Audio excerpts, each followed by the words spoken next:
Radhe Radhe everyone friends. आज की video में मैं आपके साथ वरथुनी एकादशी की कथा का वीडियो शेयर करूंगी। शास्त्रों के अनुसार वरथुनी एकादशी का व्रत करने से और कथा सुनने मात्र से ही मनुष्य के जाने अनजाने किए गए पापों का नाश होता है और उसे मोक्ष की प्राप्ति होती है।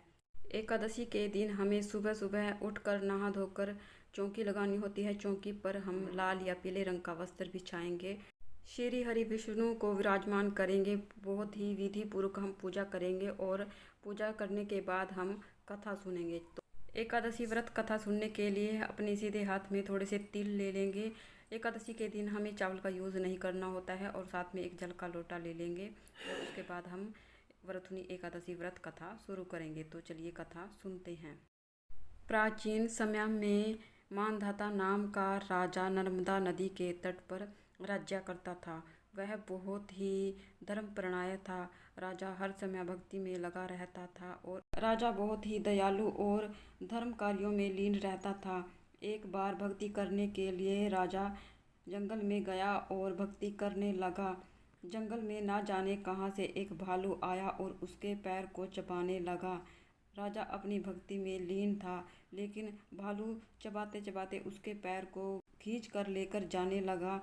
तब राजा ने भक्ति का मान रखते उस भालू पर तनिक भी क्रोध नहीं किया और मन ही मन श्री हरि विष्णु से प्रार्थना की।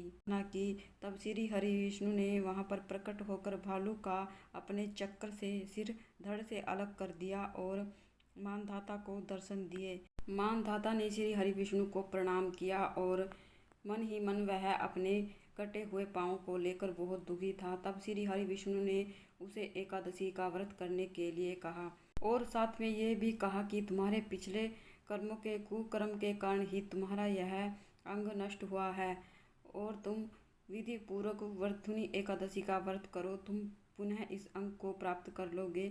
मानधाता ने मथुरा जाकर बहुत ही विधि पूर्वक वरथुनी एकादशी का व्रत किया और वह पहले जैसा ही सभी अंगों को प्राप्त कर चुका था। तो ये थी वरथुनी एकादशी की व्रत कथा। कोई भी कथा हमें अकेले नहीं सुननी होती है, इसके साथ ही हम एक गणेश जी की कथा सुनेंगे। एक बार एक बुढ़िया थी जो रोजाना मिट्टी के गणेश जी बनाती और रोजाना मिट्टी के गणेश गल जाते। बुढ़िया के घर के सामने ही एक सेठ जी की हवेली बन रही थी।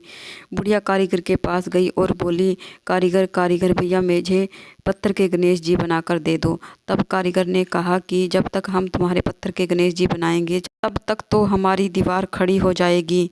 तब बुढ़िया ने मन ही मन कहा कि तुम्हारी दीवार टेढ़ी हो जाए। बुढ़िया वहां से चली आई। इस प्रकार कारीगर जब भी दीवार बनाते तो वह टेढ़ी हो जाती। सुबह से शाम हो गई। शाम को सेठ जी वहां पर आए और सेठ जी बोले, क्या बात है कारीगर, आज तो कुछ भी काम नहीं हुआ है। तब कारीगर बोला, काम तो बहुत कर रहे हैं लेकिन जब भी दीवार बनाते हैं टेढ़ी हो जाती है। तब सेठ जी ने कहा कि मुझे सारी बात बताओ कि हमारे पास एक बुढ़िया आई थी जो हमें कह रही थी कि हमारे पत्थर के गणेश जी बनवा दो और वो ना जाने क्या कह कर गई। तब सेठ जी ने कहा कि मुझे उस बुढ़िया के पास लेकर जाओ। तब सेठ जी बुढ़िया के पास गए और बोले कि बूढ़ी माई, मैं आपको पत्थर के नहीं सोने के गणेश जी बनवा कर दूंगा, हमारी दीवार सीधी करा दो।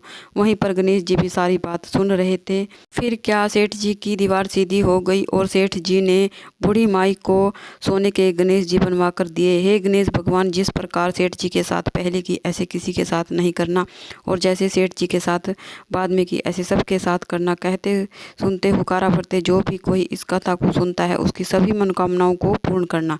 इस प्रकार हमारी कथा पूर्ण हो जाती है और जो हमारे हाथ में तिल के दाने हैं ये हम श्री हरि विष्णु को समर्पित कर देंगे और थोड़े से जल के लोटे में डाल देंगे और जल के लोटे को हम सूर्य देव को अर्घ दे देंगे। अगर आपको कथा का वीडियो पसंद आया है तो वीडियो को लाइक कीजिए और साथ ही मेरे चैनल को सब्सक्राइब कीजिए। तो फिर मिलते हैं एक और नई वीडियो में, तब तक के लिए राधे राधे।